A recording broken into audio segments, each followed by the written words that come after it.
ये आंदोलन 4 मुद्दे पे शुरू किया था और चारों इनका मांग जो धर्मेंद्र प्रधान का इस्तीफा से लेके वो अभी खत्म हो गया। मगर आगे चलते आपको ये देखना है ये रिपीट ना हो और पेपर लीक ना हो और बच्चा खुदकुशी ना करे, ऐसा बहुत सारे चीज़ें। और आज जो क्वालिटी एजुकेशन सबको सुनिश्चित करना है, चाहे गरीब परिवार का हो चाहे अमीर परिवार का हो, सबको सुनिश्चित करना है। उसके लिए क्या चाहिए? के लिए ये चाहिए कि जो हमारी बजट के अंदर कम से कम 10% जो जीडीपी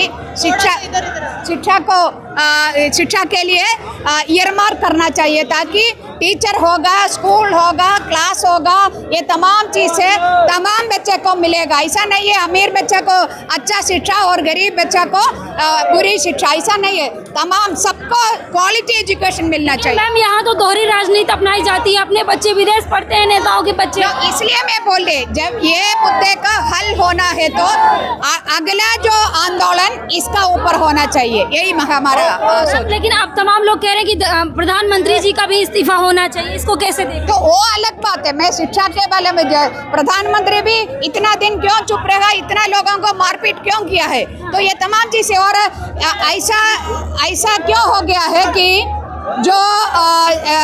जो प्रधानमंत्री ऐसा पेपर लीक बार हो रही है, जो 150 से भी ज़्यादा टाइम पिछले 10 साल में हो गया है, अभी तक क्यों कोई कार्रवाई नहीं हो गया है? अभी क्यों जो एजुकेशन सेक्टर निजी हाथों में क्यों दे रही है?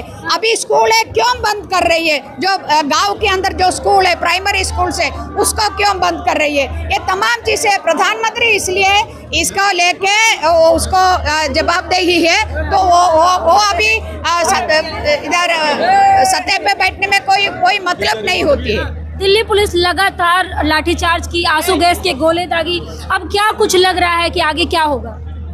तो आगे क्या होने का है मैंने बताया है ना, वो जो भी पुलिस वाला इसका दोषी है हर एक के खिलाफ कार्रवाई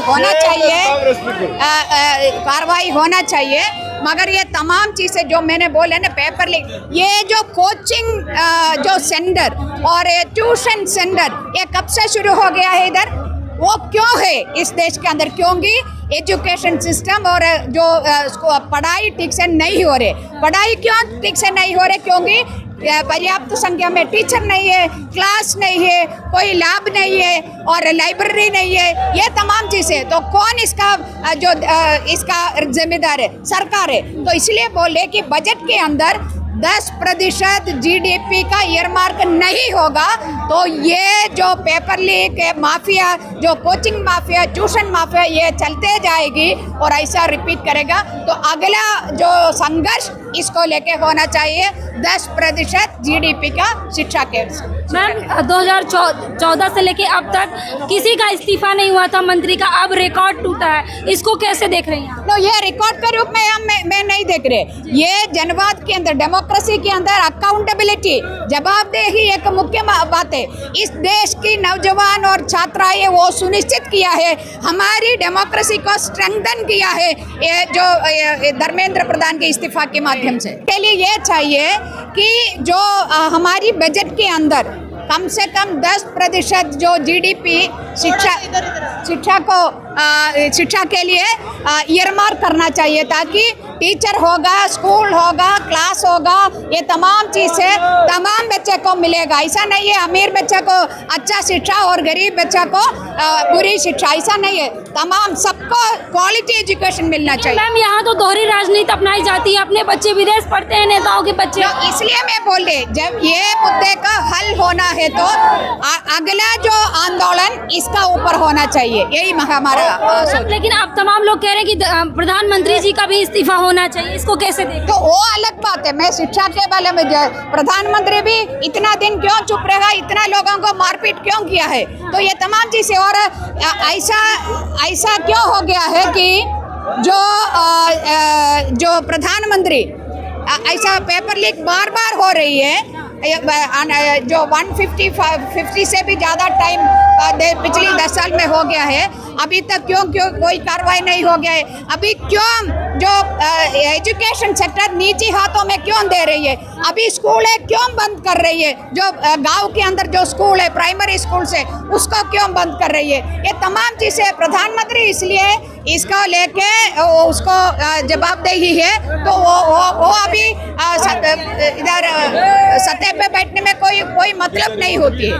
दिल्ली पुलिस लगातार लाठीचार्ज की, आंसू गैस के गोले दागी, अब क्या कुछ लग रहा है कि आगे क्या होगा? तो आगे क्या होने का है मैंने बताया है ना, वो जो भी पुलिस वाला इसका दोषी है हर एक के खिलाफ कार्रवाई होना चाहिए। मगर ये तमाम चीज़ें जो मैंने बोले ना, पेपर लीक, ये जो कोचिंग जो सेंटर और ट्यूशन सेंटर ये कब से शुरू हो गया है इधर, वो क्यों है इस देश के अंदर? क्योंकि एजुकेशन सिस्टम और जो पढ़ाई ठीक से नहीं हो रही। पढ़ाई क्यों ठीक से नहीं हो रही? क्योंकि पर्याप्त संख्या में टीचर नहीं है, क्लास नहीं है, कोई लैब नहीं है और लाइब्रेरी नहीं है, ये तमाम चीज़ें। तो कौन इसका इसका जिम्मेदार है? सरकार है। तो इसलिए बोले कि बजट के अंदर 10% GDP का ईयरमार्क नहीं होगा तो ये जो पेपर लीक माफिया, जो कोचिंग माफिया, ट्यूशन माफिया, ये चलते जाएगी और ऐसा रिपीट करेगा। तो अगला जो संघर्ष इसको लेके होना चाहिए 10% GDP का शिक्षा के। मैम 2014 से लेके अब तक किसी का इस्तीफा नहीं हुआ था मंत्री का, अब रिकॉर्ड टूटा है, इसको कैसे देख रही हैं? तो ये रिकॉर्ड के रूप में मैं नहीं देख रहे। ये जनवाद के अंदर, डेमोक्रेसी के अंदर अकाउंटेबिलिटी, जवाबदेही एक मुख्य बात है। इस देश की नौजवान और छात्राएं वो सुनिश्चित किया है, हमारी डेमोक्रेसी को स्ट्रेंथन किया है ये जो धर्मेंद्र प्रधान के इस्तीफा के माध्यम से।